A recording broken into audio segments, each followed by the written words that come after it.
Hello, everybody. Welcome back.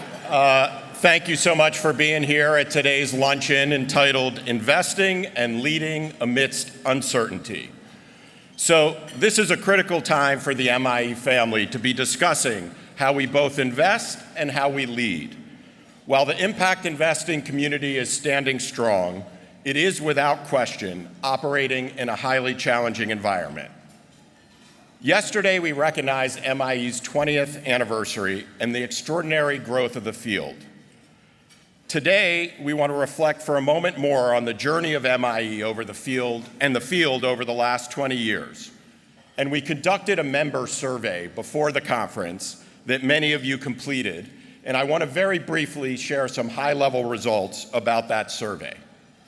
First, we of course found that investment levels has scaled significantly over the last 20 years, fueled by both new entrants to the impact investing space and to existing investors putting more dollars into impact. These new entrants have also significantly diversified the field and diversified MIE's membership. We now have a wide range of mission-driven asset owners all across the country, from community and private foundations to health conversion foundations and family offices. We have small and mid-sized foundations and then some of the world's largest philanthropies. All of us in this room have been increasingly investing for impact.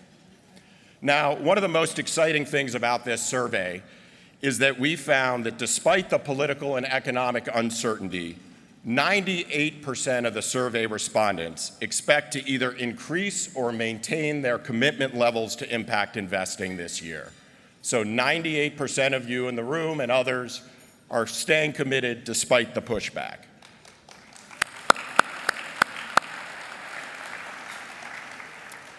And the areas you're most excited to be investing in are those same ones that are most under attack, including investing in economic opportunity, equity, and justice, in climate and the environment, and in housing and community development. Those are the leading themes that our respondents mentioned. And very importantly, over the last 20 years, our respondents have seen and have reported very high satisfaction around the performance of their investments, both the financial performance and the impact of the investments. So we'll be sharing more about the survey in the coming weeks and months, but this survey really shows to us that the conversation has dramatically changed over the last 20 years. As a field, we're no longer talking about if impact investing works or how does impact investing work, but rather how we can all deploy more capital towards impact. Now, with that backdrop, and as we think about the next 20 years, or maybe the next 5 years, MIE is leaning into our work and trying to mobilize more capital for impact. And one thing we've learned is that leadership is critical to making this all happen. And who is leading at organizations is particularly critical. We've heard from many of you over the years that one of the biggest factors that can either slow down or accelerate your impact investing work is who sits on the boards and investment committees at your organizations. That's why today we're launching a major new pilot effort to increase impacting investing expertise and diversity on foundation boards and investment committees. So I want to very briefly tell you about this effort and how you can sign up today. In short, we are connecting our member foundations that have open governance positions with experienced candidates who are interested in filling those roles, meaning all 800 of you. You can get involved as an individual or as an organization. So if you're personally interested in serving on a foundation board or investment committee, this is the time to raise your hand. You can share your background and your interest and be considered for potential matches. And for foundations and other organizations, there are two primary ways you can participate. First, if you have an upcoming open governance position on your board or investment committee, we can help connect you to individuals with the impact investing experience that fits your needs. Or if you just want to better understand how your board and investment committee compare to your peers, we have a new self-assessment and benchmarking exercise that you can fill out and learn about what your board and investment committee looks like compared to your peers. If you're interested in signing up or you just want to learn more, we're doing a quick infomercial. So a QR code should pop up here in a minute. There it is. So take out your phones, scan the QR code, check it out. You'll go to our website where you can have an opportunity to sign up for all this exciting work. Also, the MIE team and our partners at Social Finance will be in the networking center right outside the doors here after the plenary and would love to continue the conversation with you. So this board and investment committee work would not have been possible without our partnership with Builders Vision. Builders Vision is a true leader in the field, both in deploying capital through various platforms and in working with their partners and friends to help them grow their own impact investing practices. So with gratitude for your leadership and support, I'm thrilled to welcome Bruce McKnight, the president of Builders Vision Philanthropy, to the stage. Bruce.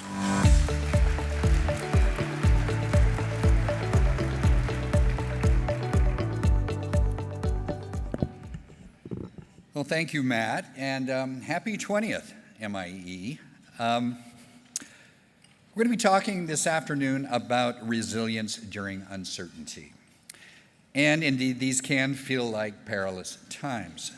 But I do want to talk a little bit this afternoon about why we at Builders Vision remain both optimistic and determined. For those of you who are new to our work, Builders Vision is an investment and philanthropy platform founded by Lucas Walton.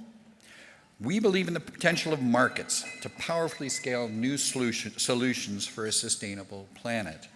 So we focus on driving systems change across food and agriculture, energy, and oceans, and bring together grant making with catalytic and market rate capital in integrated strategies to accelerate those markets.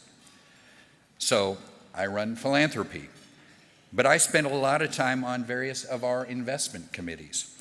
Our investment teams are similarly advising on our grant making.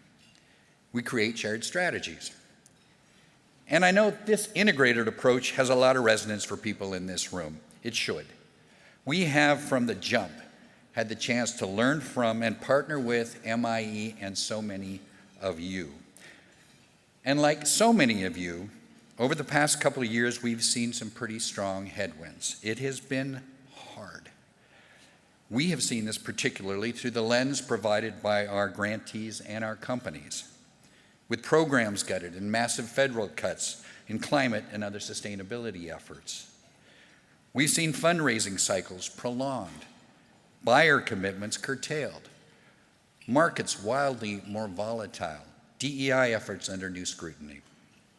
We, like you, have had to adjust, to think anew about sustainable business models, to provide more runway to our companies, to evaluate new kinds of risk, to support the efforts of people like those on this upcoming panel in uniting in advance,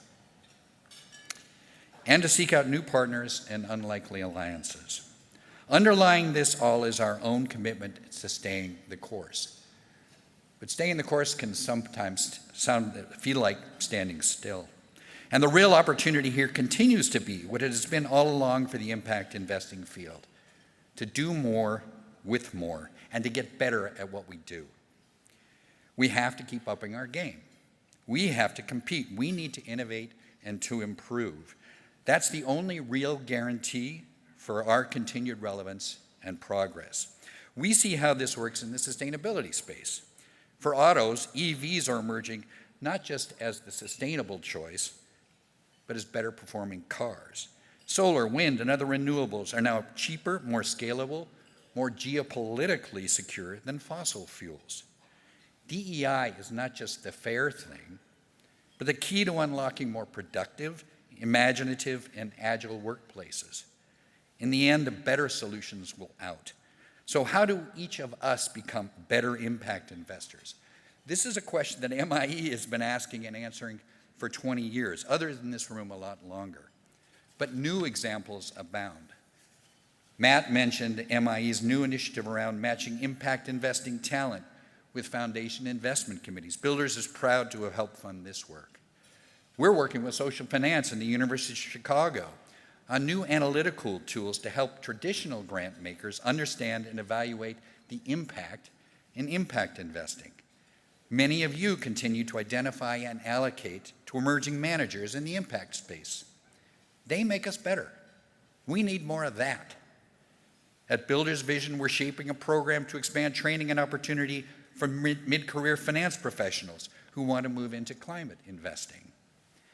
I just left a meeting with the U.S. Impact Investing Alliance, which is underwriting the development of new market frameworks that attempt to more accurately price system-level impacts and risks into broad asset allocations. At Builders, we frequently engage with private sector corporates, asset managers, and allocators. There are so many opportunities for expanding our influence and leveraging resources in partnership with them. And they make us better. Many of you, like us, have moved our endowment assets to or towards 100% impact. Isn't now the time for more of that? John and the MacArthur Foundation have stepped up to set it at 6 to expand grant making during these times. Can we do the same for our impact investing allocations? And can we move to a place where the carve out for impact is not seen as the end goal, but as a starting point? At Builders Vision, we believe that better solutions will win out, not just because they are more sustainable, but because they're more resilient, more imaginative, more profitable, and ultimately more competitive. Better impact investing, better investors were always on the agenda for MIE. What are you doing? There are opportunities here and now. Let's seize them. Back to you, Matt.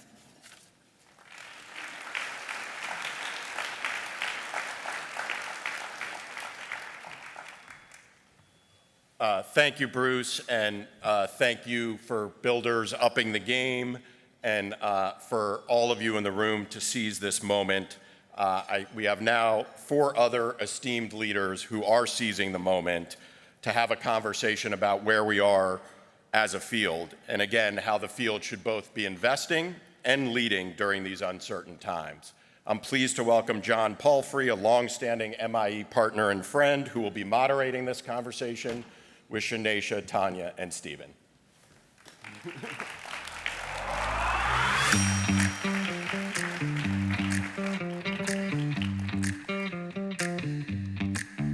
Thank you, Matt. That was so kind. We get walk-up music and everything. This is great. Have a seat, you guys.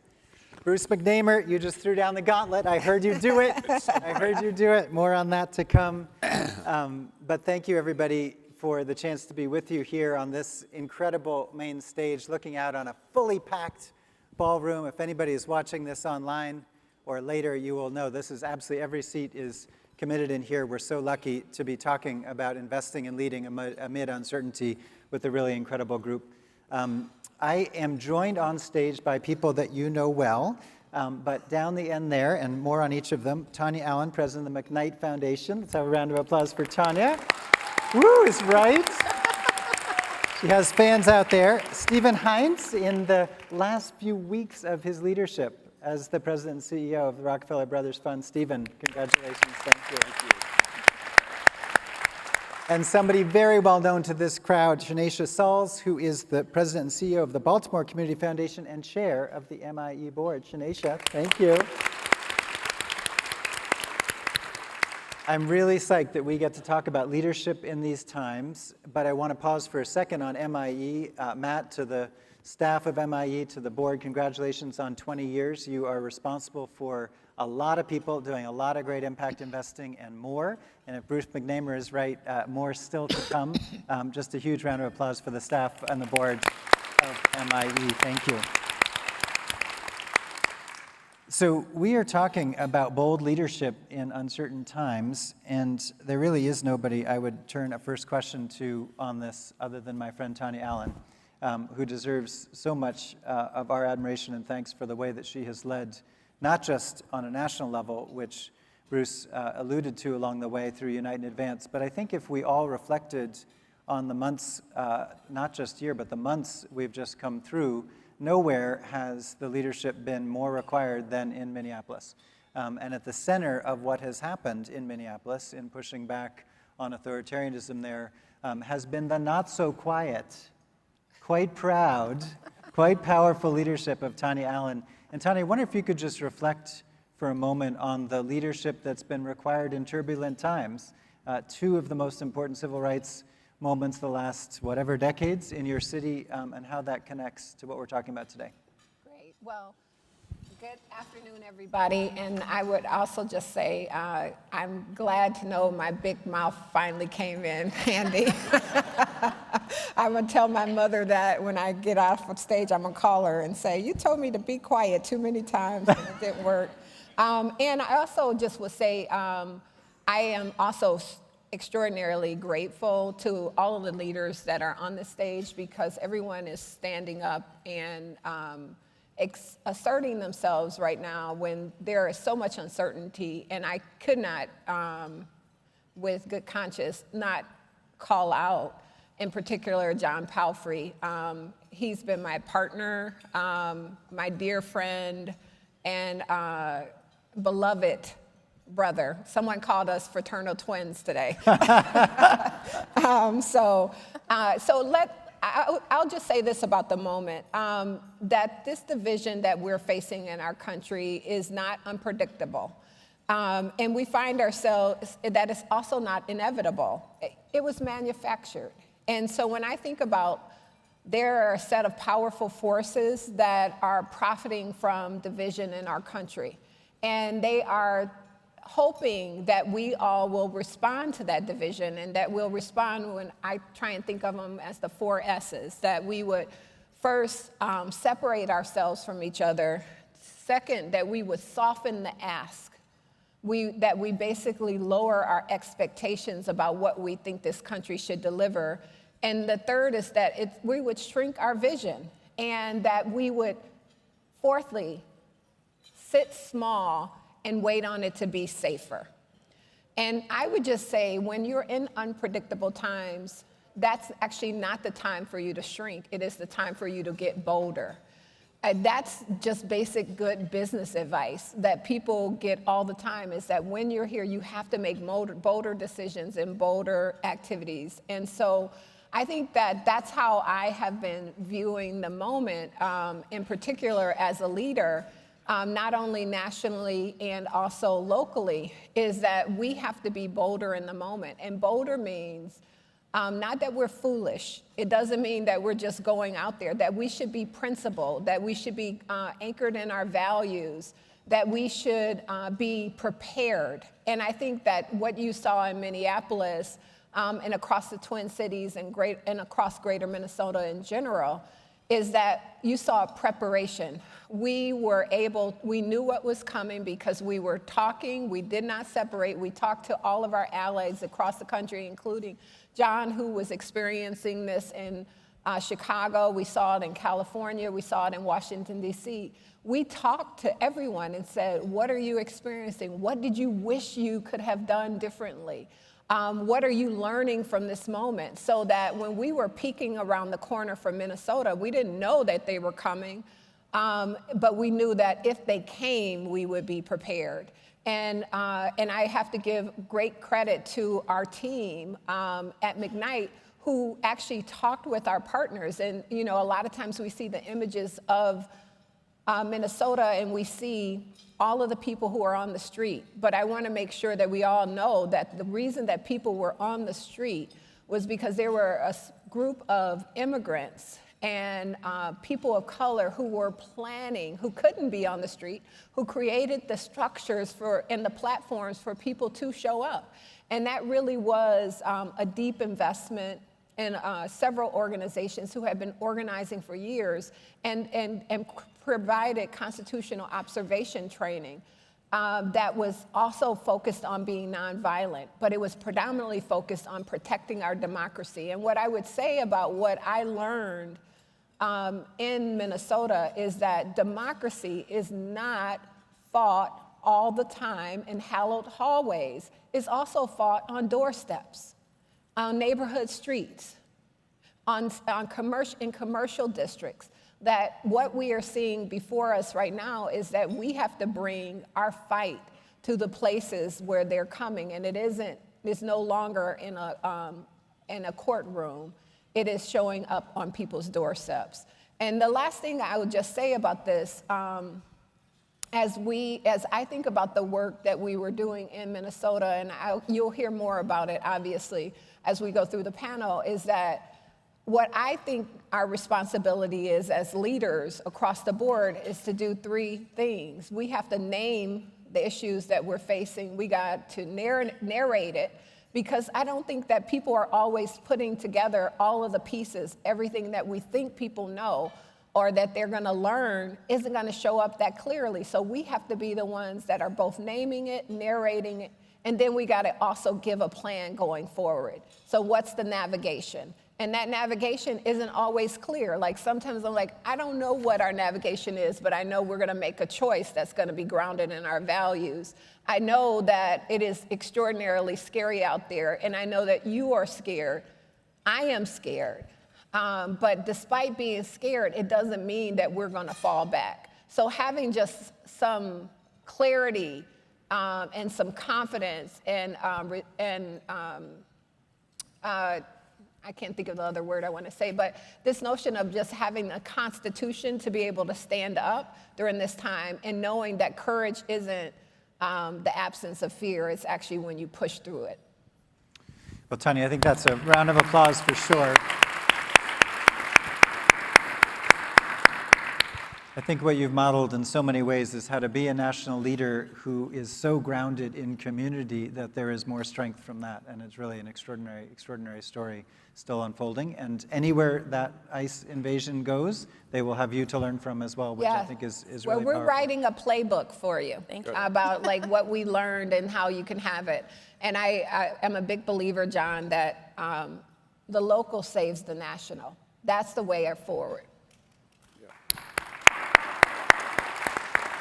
So Stephen Heinz, for more than 2 decades, you have led the iconic Rockefeller Brothers Fund, and I met you a couple times before I became a foundation president, and through this time have genuinely thought of you as a mentor. I have learned so much from you, including up until the meeting that Bruce was just mentioning, where Stephen gave us an incredible set of statements about the global scene. But as you approach the last weeks of your leadership, you have a particular ability, I think, to reflect on our times. How are you thinking about impact investing? And you have been there literally the entire time in leadership over the 20 years of MIE. Just be curious how you think about where we are and where we're headed. Well, thank you, John. It's such an honor to be on this panel. And with all of you, this is a room full of leaders who are doing extraordinary work. And without all of you, the work that CEOs do just wouldn't happen. So my thanks to every one of you for what you do every day, including our team at RBF, who is here, of course, but thank you. So it's a very big question, and of course, I have been, as this retirement date approaches, doing a lot of reflecting. And I have to say it's a bit of a paradox. I feel like philanthropy in general and the RBF in particular have done a lot over the last 25 years that I've been a CEO. And I think we've helped make some important progress. But the paradox is that the scale of the problems that we are attempting to address is outpacing the scale of our response. We're behind the curve. And that's a tough thing to say because I so admire the work that everybody's been doing. But I think it is the reality, and so it underscores Bruce's challenge to all of us, which is, what more are we going to do? We are in a period of extraordinary turbulence, internationally and domestically, and it is going to change the investment environment, it's going to change the political environment, it is certainly changing the social environment, and we need to think about how everything that we do in philanthropy can shift the systems under which the global society lives, because the systems are now playing to the strengths of a very small subset of global population and making them richer and more powerful by the day, while everybody else stays pretty much stagnant or falls further behind. So we have to be thinking about systems level change, and that's why a number of us are trying to take a systems level approach to investing and thinking about the 360 degrees of our philanthropic assets. So we certainly have a grants budget, and we need to use that very strategically. But we also have our endowments. So impact investing becomes not a good thing to do, although it is, but it becomes an imperative. It's something we have to do. We also have convening authority, and we are lucky. We have a fantastic conference center where I know some of you have been to meetings. We also have leadership capacity, and Tonya is a perfect example of somebody standing up under very challenging circumstances and exercising that leadership muscle. So we have to think about how we organize all of these assets, and there are a couple of others. Risk is an asset. How we think about risk. How much risk do we take in our investing? How much risk do we take in our grant making? How much risk do we take in our leadership and the use of our reputations? So I'll give you an example from the early stage of our impact investing journey. And it is a journey, it is a growth period, it is a trial and learn and do more kind of experience. But one of the early steps was that we decided to divest from fossil fuels. And of course, that was a really big institutional decision, given that the wealth that generated our endowment came from fossil fuels, John D. Rockefeller and the Standard Oil Company. So, and we have a board that is half Rockefeller family members. So getting our board, our investment committee aligned on this was a challenging undertaking.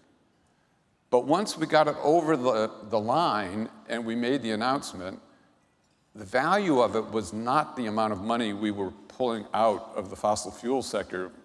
That was de minimis in the scale of things.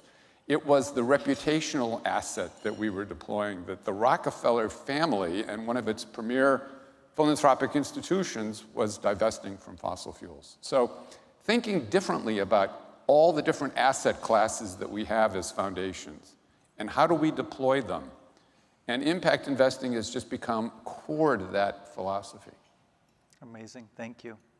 Shanisha, you are like each of the leaders here leading at a national scale as the MIE board chair.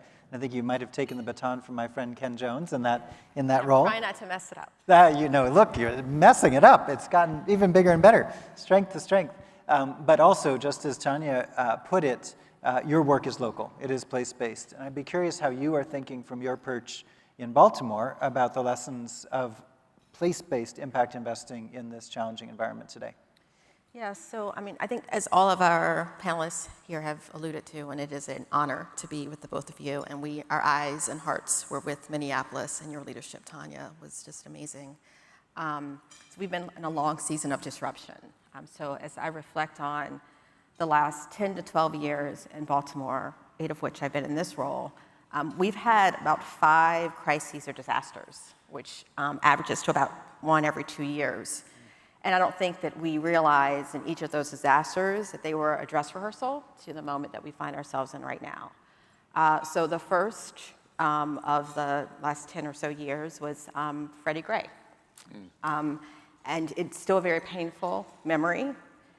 We did not show up as our best selves as Baltimore. Things were in disarray. But one of the things that we realized as a community foundation, and I think ultimately as a larger foundation, private sector and ultimately the public sector, was that we really had to show up differently. 1 year, that was in 2015, 1 year later, MIE held its conference in Baltimore. And I was there under a different capacity. I was the chair of the school board during Freddie Gray and also coming out of 2016. And at that time, the chair of our investment committee and our VP of finance attended a session on impact investing. And they realized that we were missing something big in terms of our opportunity as a community foundation to show up differently for our communities and how we engaged in the issues and partnered with communities. And so we established this impact investing program through a series of focus groups. Fast forward to 2018, I become the head of the community foundation, and we were trying to figure out, like, how do we come? Like, we barely came off the porch, I'll be very honest. So if there's not one lesson that you learn in the first crisis, is that show up differently, but just take the first step, and even if it's an incremental step, you've done something. So our first series of deals were very safe. Our North Star was that it had to be around Baltimore. So by the end of the first year of our investment, we came up with the moniker of our response, which is Invest for More, which was this idea, obviously, of taking a portion of our endowment and investing in local projects, but was also a play on Baltimore. And so like how we thought about the deals that we wanted to participate in was really around like how do we use this form of capital to strengthen communities. So that was the first. Fast forward a few years later, COVID hits. It was an abject lesson and rapid response through collaboration. The foundation community in Baltimore, about 12 of us, individual foundations, community foundation, family foundations, private foundations, and families, got together every single week to make things easy for nonprofits so that they could best serve their clients. That never went away. What we didn't know, again, as we were exercising these dress rehearsals, is that we were laying the table and the infrastructure for how we would respond, how we would connect, how we would communicate, how we would align, how we would move every time another situation came our way. So for example, the immigration table was already set. That immigration funders group has been meeting for years. And to this day, they co-align and co-invest grant opportunities. So it's not sort of these individual silos. So all this was in a response to crises. Now what I say is we don't want them, but every crisis has taught us how to adapt differently and hopefully better in the crisis that followed. A couple years after COVID started in 2022, on 4th of July weekend, there was a mass shooting in an area of Baltimore we call Brooklyn. South Baltimore, disinvested, mass casualty events. Dozens of people were shot, 2 people were killed, and the vast majority were young people. And what this made us realize and put in focus is that neighborhoods are petri dishes for the opportunities and the outcomes that we see. And so we started thinking about our tools in terms of like, how do we think about our tools in terms of neighborhoods, and how do we draw on this co-investment? For those community foundations out there, you all know that our assets work differently from our brothers and sisters in private philanthropy. But the power of that difference is that our capital represents something that says to our stakeholders, our fund holders, and other foundations that this is important.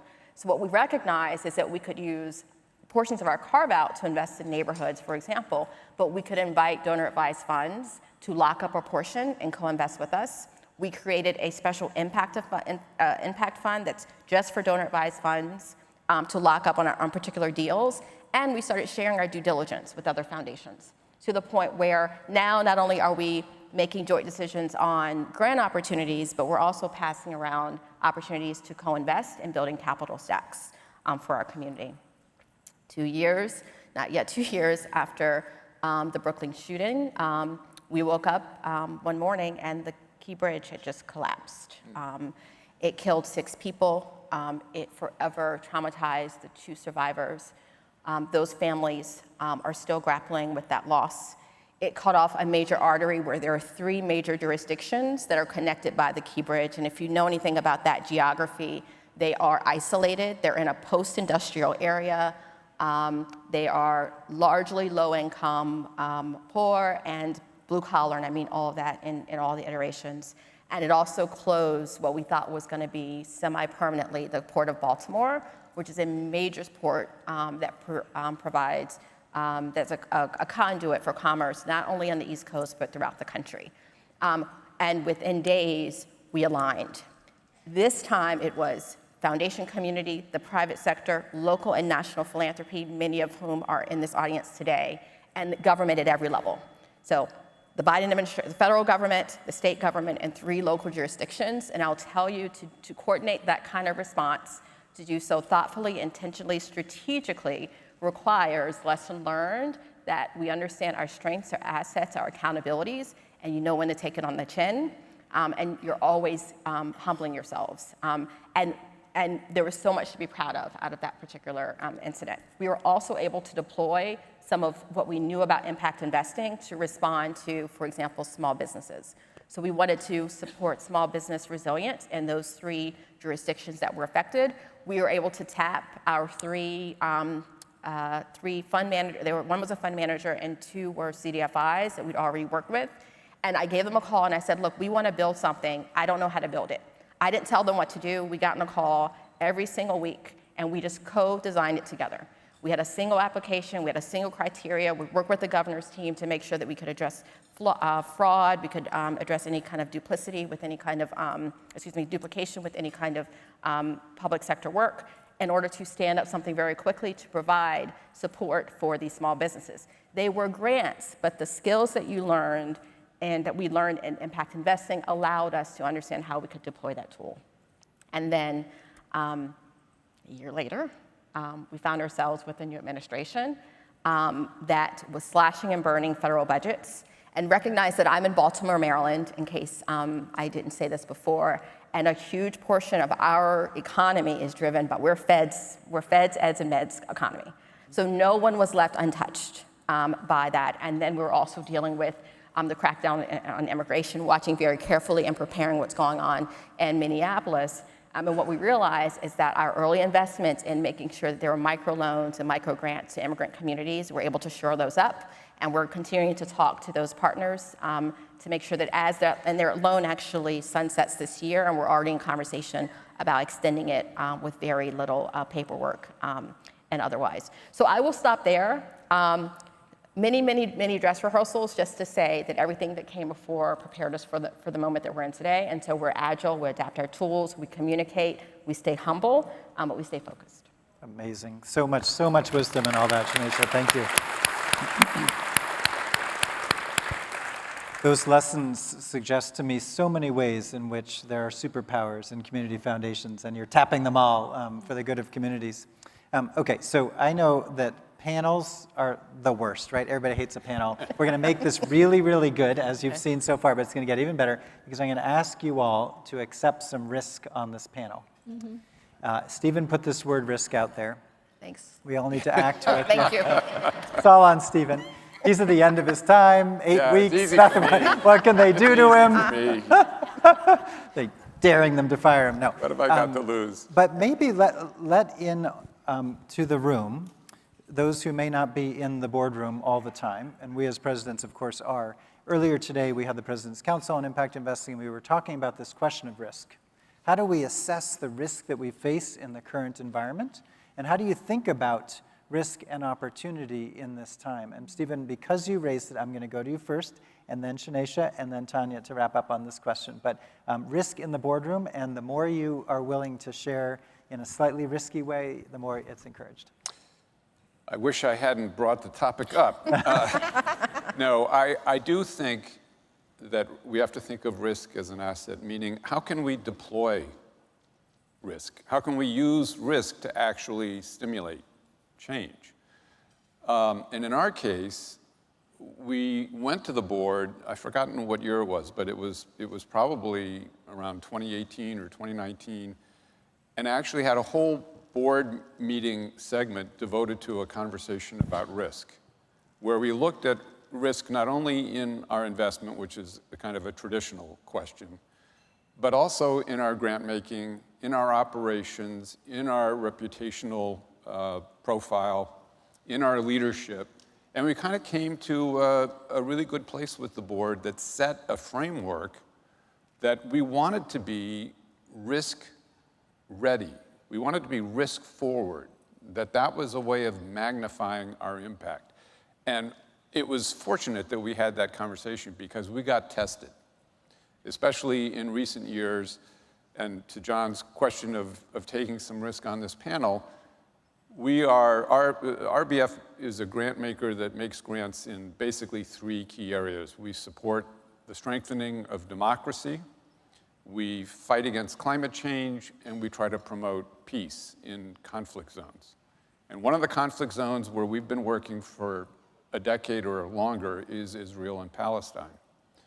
And during the Gaza war, we took risk by supporting a lot of the grantees who were challenging the premise of the war, the activity of the war, the violence of the war, the deaths, massive deaths and destruction in Gaza. And that became quite controversial. It became controversial out in the communities where our grantees were working on campuses, for example, but it also then came back to the board. And we had some pretty tough conversations with our board. And I will say, in alignment, John, with your urging, that we even had a resignation of a key trustee because we weren't going to change our programmatic focus because it was values-based. We were operating on our values.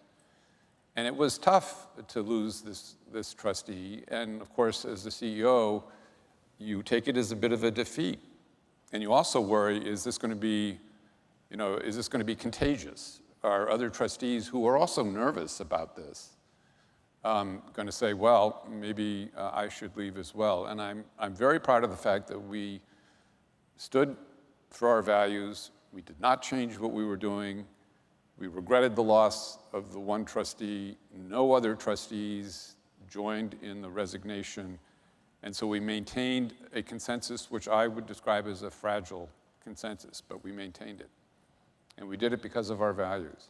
And that's one example of how risk comes home.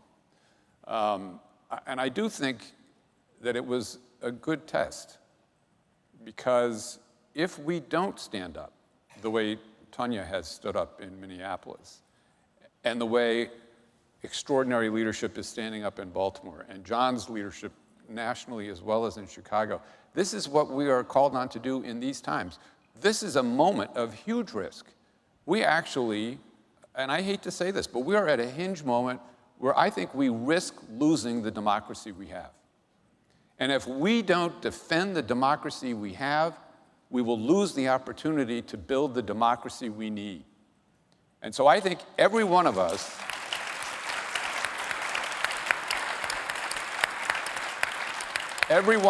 in all of our institutions this year has to do everything we can to help to defend this democracy so that we can move forward and continue this work. Thank I'm you, glad Stephen. Sinead- Incredibly profound. I was thinking. Incredibly profound, and I totally agree. Thank you.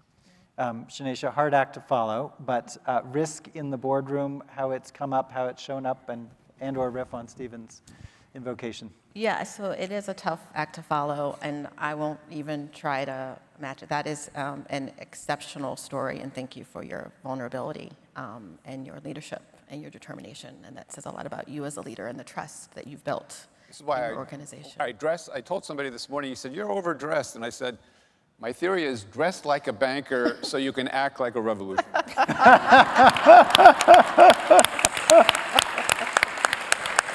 Sorry. No. I didn't get that memo. So, what I will say, and again, it's, I'm still grappling with a lot of what you shared, but what I will say is that, again, I'll speak to my counterparts in the office, in the room that are community foundations. So our stakeholders, we say, are many and diverse, and for those of us in the audience who lead community foundations or work community foundations, we understand that we actually work best when we work together.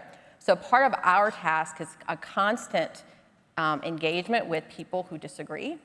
And what we try to do, which sometimes can make us feel a little anemic because we move slower, but we can move together, is that we are regularly engaging in hard conversations with people who don't agree, but they come to the community foundation because it happens to be one of the places, I'm biased, I realize, where people who think differently, who move differently, who to interact differently, who engage in commerce differently, whether they're stakeholders or whether they're funders, different kinds of funders, different races, different residents, partners, they come together and we try to build a platform based on trust. And so the question that we're having right now at BCF, because we've been very fortunate that our trajectory over the last several years is we're probably stronger than we've ever been.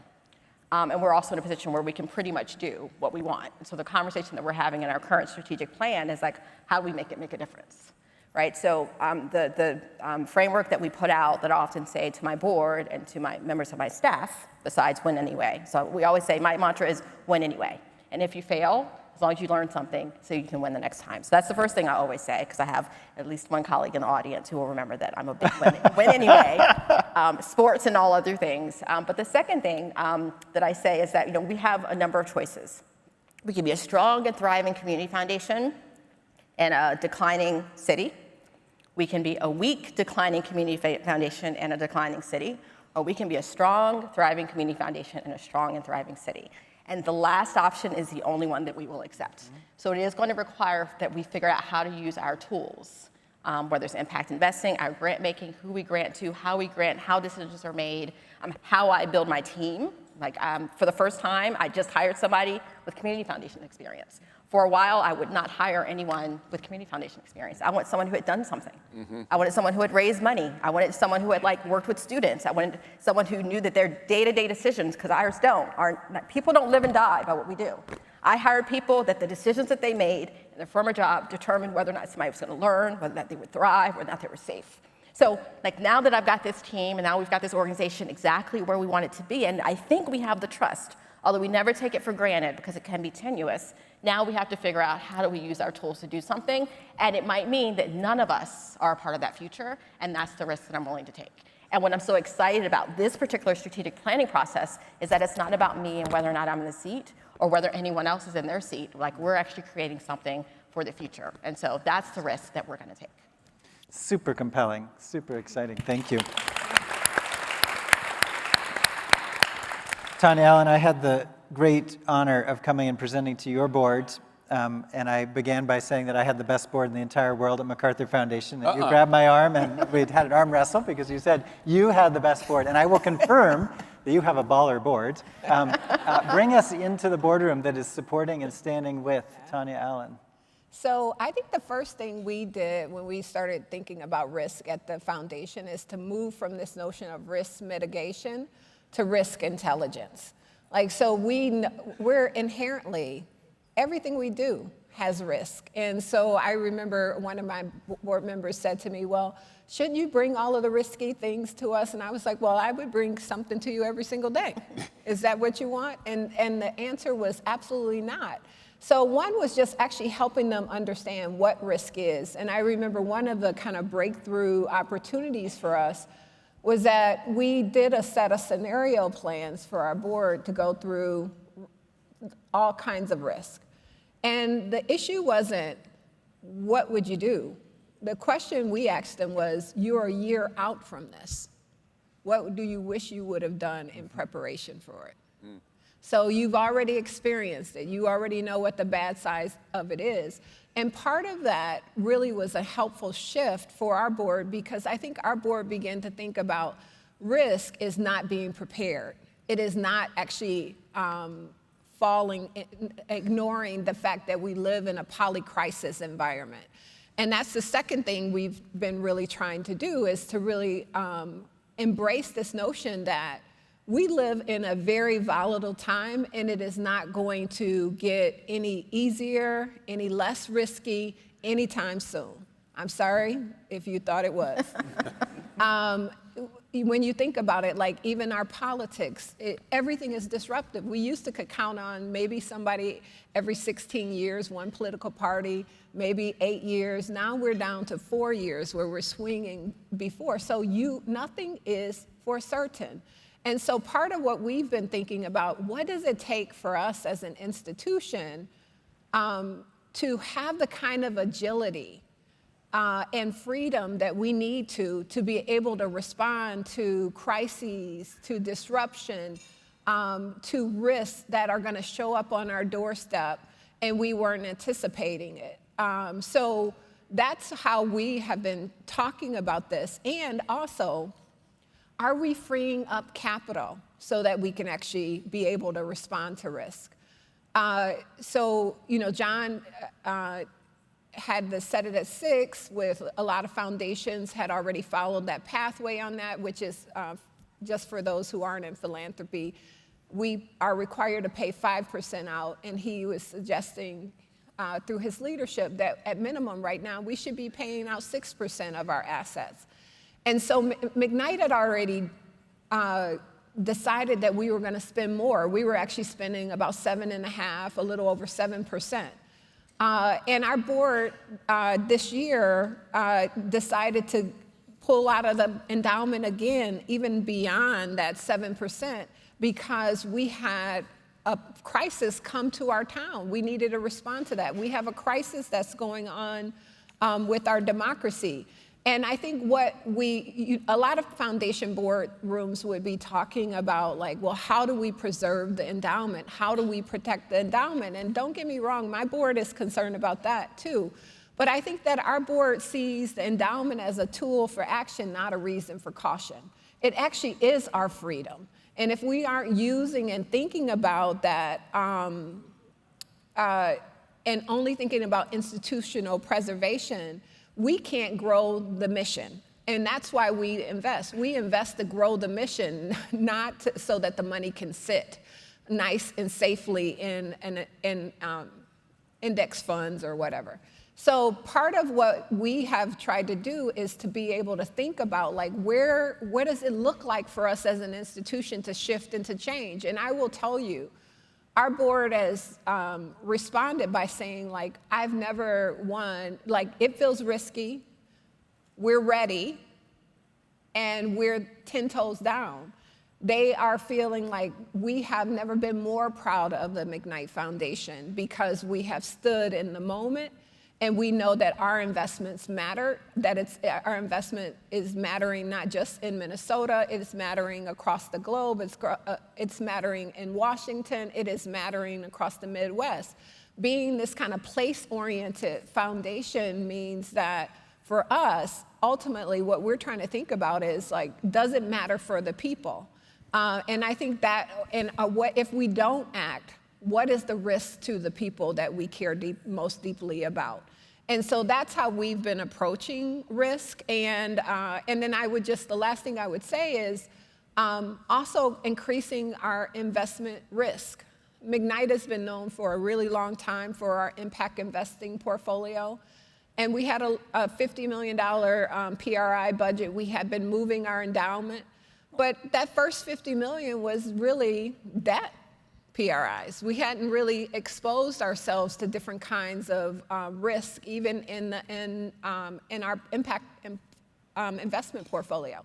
So part of that was actually saying to the board, like, okay, we got to shake this up. We got to do a little bit more. We should be leading. We can't rest on our laurels that we led the field 7, 8, 9 years ago. We have to lead the field today. So we've increased that budget to $100 million. We continuously increase our mission alignment in our endowment, which is over 50%. And we're making important kinds of investments, like who would ever thought that we would be a part of buying a private equity housing portfolio, because we got a housing crisis in Minnesota. But we did do it through our efforts through Brick by Brick because we believe that risk is worth it. Yeah. Risk is worth it. It's what we're here for, in Yeah. fact. Tonya, you have this, yes, thank you. You have this great line about the endowment is and isn't, and you used it along the way, but I want to make sure that everybody here knows what you think an endowment is. What do I think? There's a great line. Oh, you have to say it for me, John. No, it's right in there. It's not an excuse, right? Yeah, it's not an excuse. It's your reason for doing the work that we should do. And I think a lot of times we see these endowments as a rationale for why we ought to be safe. And I actually think it is the rationale for why we need to take a leap and do the hard work, because it creates a level of freedom as institutions, even though we're still fighting for our freedoms. We want to assert them. But in all honesty, we still are one of the most freest industries in this country. Yes. And if we're not acting like that, if we're obeying in advance, if we're closing down the things that we could do or should do because we are scared about risk, when you actually can go into your endowment and pay for some lawyers, that's ridiculous, is what I would say. Or that you hire the most conservative lawyers. They tell you what you cannot do, and you keep them on payroll. Fire them. Fire a lawyer. Don't call them. Just don't call them. Right. Don't call them. Don't call your lawyer. Seriously, I think part of it is like... Spicy panel. We did it.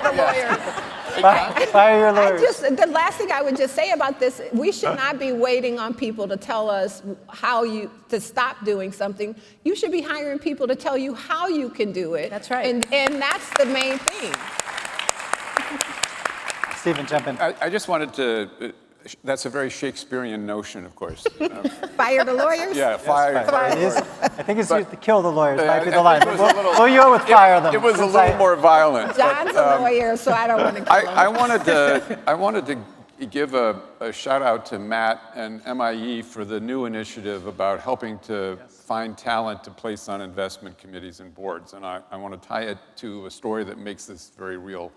In 2004, when I started talking to our board and our investment committee about the fact that we weren't using 95% of our assets to help advance our mission, of course, the answer was, that's not the way things work, especially from the investment committee, who were all very seasoned, and successful Wall Street investors. And they basically said to me, you're a nice fellow, and you go back over there and do all those good things and leave us alone so that we can make as much money as possible for you to do those things. Mm-hmm. So I realized that we were not going to make much progress in impact investing unless I started changing personnel. Firing the investment committee. I didn't quite do it that boldly, but very intentionally, I started recruiting people to come on the investment committee who were allies for this work. It was not a revolution, it was an evolution. It took us a few years, but then we really got to a point where we had a critical mass of people who were ready to take the kind of risk we're talking about and help us really get started on our journey. So Matt, thank you for organizing this, and I hope people will sign up and take advantage of it. Absolutely. Thank you. And Bruce for funding it and others. Yes. Do not be fooled by Stephen Heinz's banker polka dot tie there. He was hanging out with Václav Havel. I mean, you should get to the stories of Stephen Heinz in the 90s in real revolutionary settings. And I've seen Tonya Allen fire people. She does it. She's serious. And it's right. I mean, and actually... I've never fired anyone. Have you not? Shanisha? Never, ever. Actually, no. No? I don't believe you for a second. You shouldn't believe me. No, that's yeah. I just haven't watched you do it. But in all seriousness, I think we are in the kind of a crisis in our democracy, in our field, where we have to do those kinds of things. We have to be willing, and the kinds of risks we have to take. I am willing to get thrown out of my job. I'm taking the kind of risk that says, if I get fired, so be it. But we need to have done the work that we are here to do in this time. And I had an exchange with one of our outside lawyers early in last year when I was being pretty outspoken alongside Tonya and others, hopefully continue to. And that lawyer, outside lawyer, said, I think you've lost your mind. And I said, I haven't lost my mind. You just learned who your client is. Mm-hmm. Good which for is you. a different orientation, right, to this. And I think on the investment committee side and in terms of our boards, one thing I find myself saying is we're in these conversations about various forms of maximization. It's just like, we're not a bank. Like, stop for a second, we're not a bank. Yeah. We're a fund, we have a different purpose. Every one of us here, I mean, there may be some banks here, and I don't mean it badly, I just mean that's not what we are as foundations. Yeah. Whether we're a community foundation or a family foundation or a LLC or a legacy foundation, we have a different function. And so if people are coming at it with that point of view, we are not gonna be able to get where we need to go. And so I really hope that's sort of the takeaway from this panel, that we can and in fact must do some of this work really, really differently. Yeah. I'm going to go through one more round of questions, if I might. Shanisha, you get the first one, if that's all right, because I don't think I've started with you yet on my rounds. So one thing that I'm hoping you might do as we sort of look ahead for each of these questions is, what would you like to see people in this room do differently in terms of supporting impact investing as a field? Like, if we were all to think we have different roles to play, Matt's got a different role, and Bruce got a different role, and Deborah's got a different role, but what would you like this room of 800 as it grows to be doing to improve impact investing? So I will just share how I think about the work, and however people plug in, I think you plug in. If it resonates or if you riff in a different direction, I think that's fine. I think first, one of the things that I'm thinking about that I would invite you to consider how it fits in your particular world is, as we're trying to rebuild these new muscles, right? Like, this is a period of disruption, and we get to decide how we act. So some of our work is going to be around triage, but I would encourage you, if it makes sense for you, to spend more of your resources on creating the new future that we want to see. So a lot of the other disasters and crises were about triage and urgency. For this one, I'm looking at the future. So I'm actually not doing first responder philanthropy in this current one. I'm thinking about future focus. So things like how are we supporting entities, either through impact investing or grant making, that are sort of grappling with like how do they collaborate and use that collaboration in order to create new revenue streams, to restructure their organizations, and to survive. So in Baltimore, I've got 3 great examples, and it happens to be that the arts community is leading the way, because they got hit hard during COVID, so they've had to figure out like how do they build new resilience and success. So there's, if anyone is, I'm a big theater person. So August Wilson, the African-American poet of the 20th century, wrote a series called the Century Series. And essentially, for every century of the 20th century, there's a play that sort of represents the esprit de corps of the African-American experience. And the first time in history, in Baltimore, 9 theaters got together and they decided they would produce each of the August Wilson plays of the century cycle in order. And each theater, so some were small theaters, some were large anchor theaters, some were community theaters, historic Black community theaters, and they got together and they produced this series. Now, what does it do? Number one, it invites an entire community to do something that's never been done in the history of the world, if you can believe it, to engage in this important work of art. 2, almost to a theater, they all sold out. Wow. 3, new audiences were brought into their spaces. And 4, most importantly, they're now creating a playbook for how other art communities and how other sectors can figure out how do we leverage our individual strengths to bring our communities together in which we can all individually thrive, but also we're doing something that's bigger than ourselves. So to the extent that we can do things like that, I think we encourage it. Also benefit from someone else's crisis. Amy Sherald, when the administration said that she couldn't do this and that, she says, well, I'm not doing that. So you know what the Baltimore Museum of Art did? Asma called her and said, Amy, do you want to bring your exhibit to Baltimore? Right. It sold out. It was wildly successful.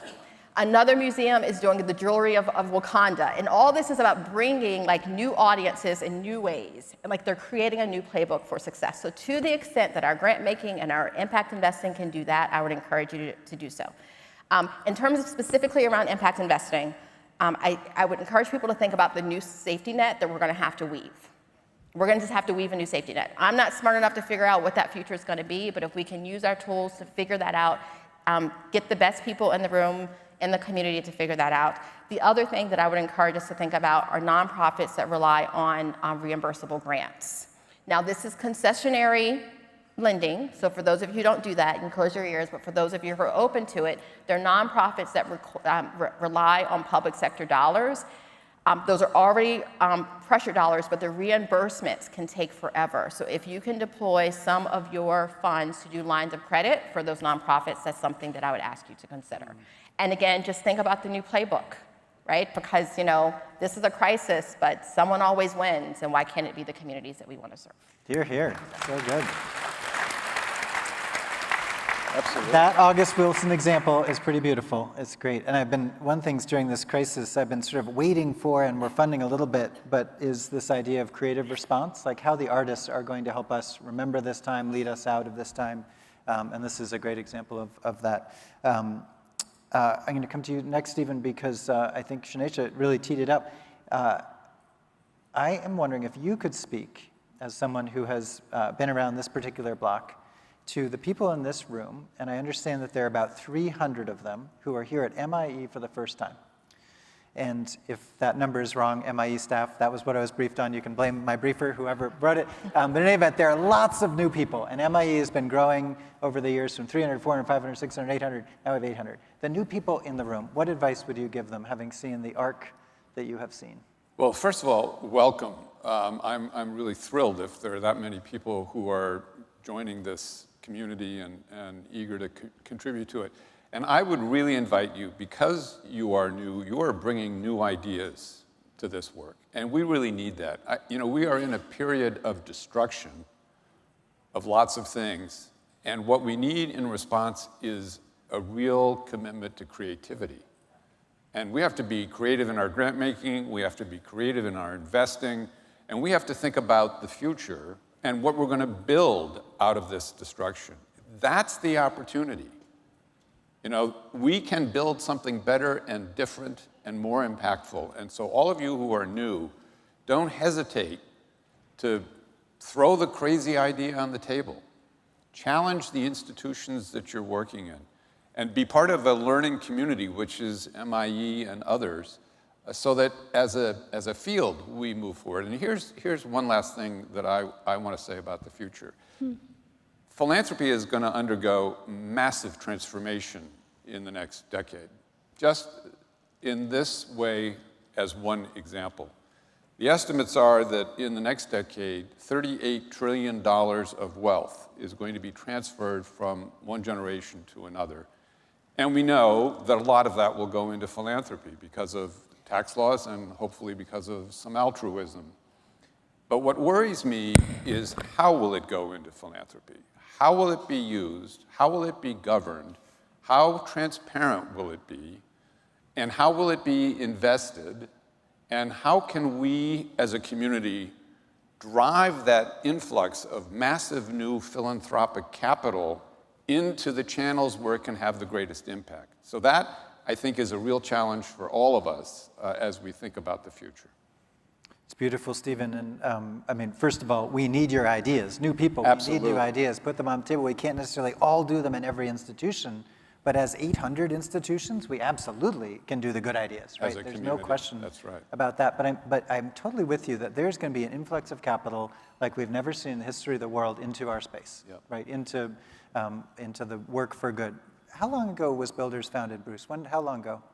10 years. Okay, so 12 years ago, Builders Vision did not exist. Yeah. The main sponsor of this event, the main guy who's up here, Bruce, like, it didn't exist, right? There are going to be 10, 12 years from now, ones we haven't heard of or contemplate, and they're going to be much bigger than MacArthur Foundation and McKnight Foundation, that's for sure, and Rockefeller Brothers Fund, Absolutely. and probably most community, maybe Silicon Valley Community Foundation, but most will dwarf most of what we're doing now. So I think the opportunity for growth and new ideas and new ways to do this is actually just going to be expanding during this period. I know it doesn't feel like there are enough jobs in the space and so forth, but I really think the opportunity is going to be gigantic if we play the cards right. If we're smart. Yeah, for sure. Yeah.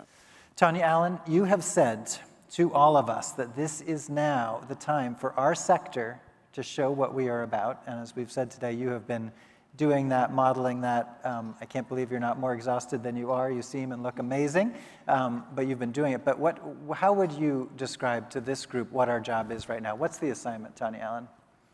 Say the last part again. What's our assignment? What's the job? Assignment? Oh, yeah. I think the assignment is that we have to go to scale. We can no longer do this work in small projects, small bites. It's time for a whole meal, is what I would say.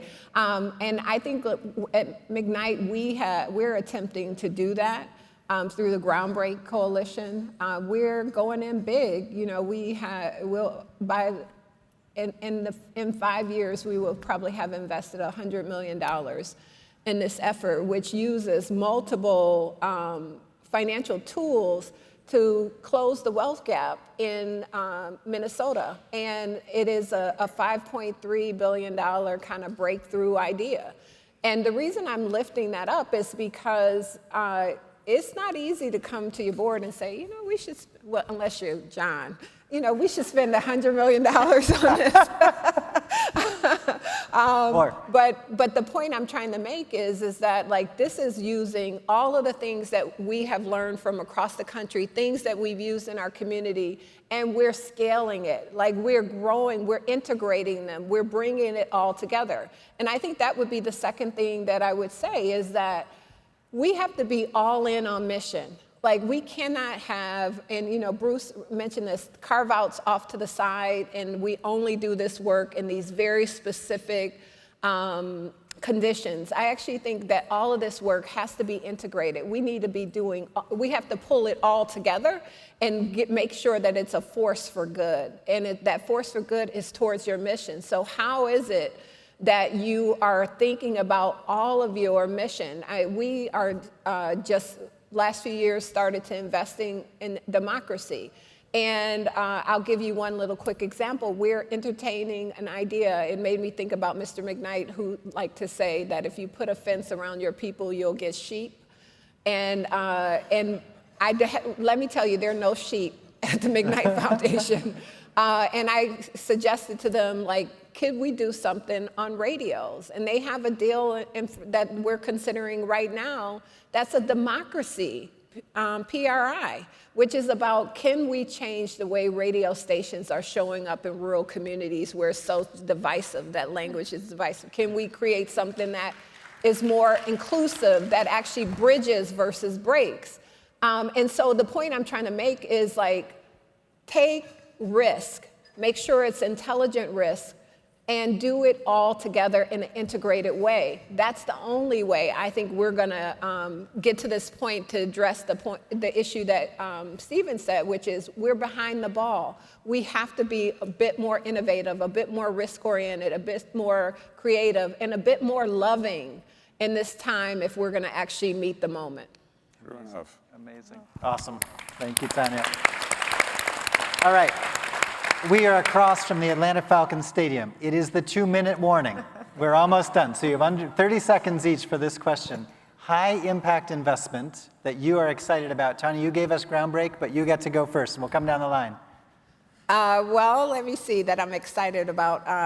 Come back. All right. Stephen, a high impact investment you are excited So we have, let me just say, because I have 30 seconds. You do. We have about $300 million in impact investments. It's 25 different investments. I'm excited about all of them. They are listed on our website, and so I encourage you to have a look. But Blue Ridge is one that I'm very excited about because it is doing two things that we care deeply about. One, advancing green energy technologies for climate solutions, and they're doing it in a fund that is managed, that is owned by women and people of color.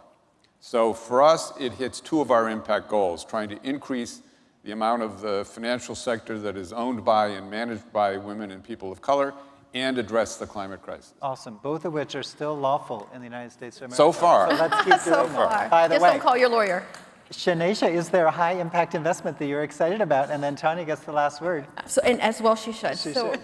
Really quickly, I will say there's an organization called Rebuild Metro. They focus on neighborhoods at scale, whole block, whole neighborhoods. We put in one small investment that was multiplied by our fund holders 12 times. It has now become a model for citywide eradication of vacants, whole blocks, whole neighborhoods, and figure out how to eliminate 11,000 vacants in the city of Baltimore and redeveloping it and bringing people back to the city.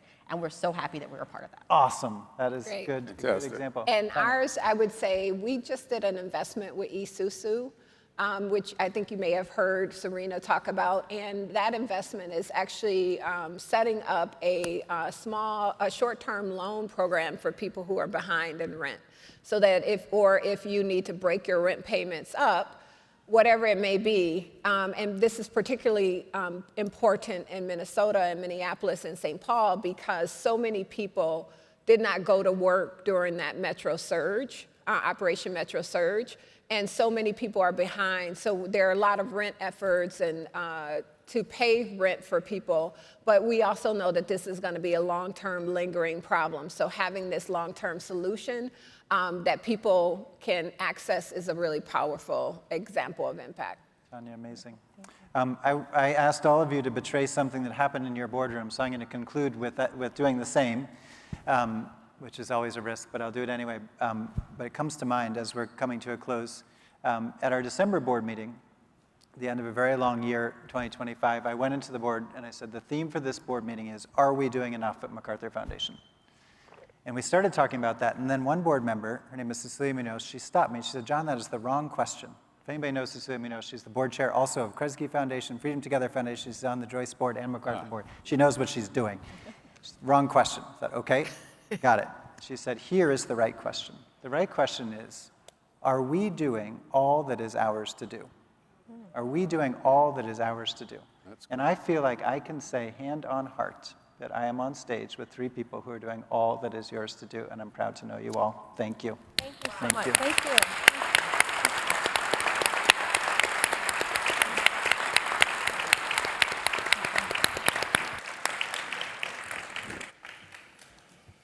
One more time, what an amazing panel. Thank you all. So many lessons for all of us to take to the breakouts that come next. I think really all thinking about in our own organizations and as individuals how we can take more risk and go all in for mission. So we will start the breakout shortly, and then we hope to see everyone tonight at our evening reception at the National Center for Civil and Human Rights. Thank you all so much. Have a great afternoon.